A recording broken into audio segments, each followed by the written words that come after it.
Magsinangag Express naman tayo. Yung total namin nasa 705 pesos. So, isa-isay natin kung ano yung mga pinamili ko. Sino dito mahilig kumain sa... Parang high school or college pa lang ako. Meron na nito, diba? Ang tagal na. First order natin is tapsilog. Ayan, yung kanilang tapa. Yung egg, and then yung fried rice nila. Yung fried rice nila, iba na now compared nung unang-una pa, nung bago pa tong Sinangag Express. Yung medyo matigas pa, as in like literal sinangag siya. Ngayon kasi like malambot na yung rice eh. Tapos bumili din ako mga separate ulam kasi may kanin pa kami dito. So ito ay alokban longganisa. And this one is bagnet. Tapos nag-order din ako ng ito tocino. Ayan. Tapos this one naman ay spam. So pag kumakain kayo sa di ko masabi dito, baka maano tayo ni Nick, no?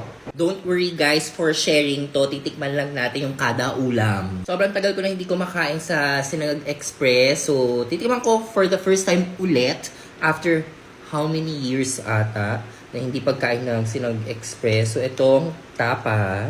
Kain. Same. Walang pinagbago. Ganun pa rin ang lasa. Brings back so much memories. Sarap. Pati yung kanin, in fair.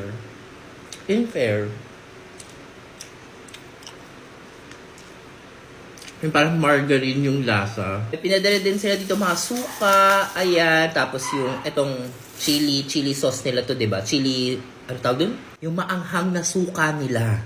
Pero ito yung kakainin ko. Yung pangsasawsaw ko yung pinakurat namin. Next natin itong lukban longganisa.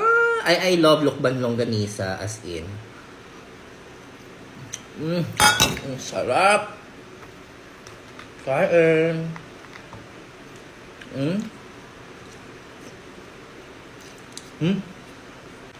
Sarap guys. So natin sa pinakurat. Asim. Kain. Tikman natin tong spam. Pero hindi ko alam kung spam talaga siya. Mukha. Kain.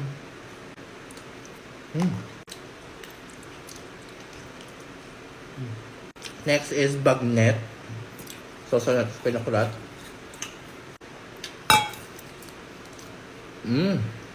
Crunchy. Sarap. And then last yung tocino. Tocino. Sarap yung tocino. Hala, ang gandang bata. Sino mama mo? Kain.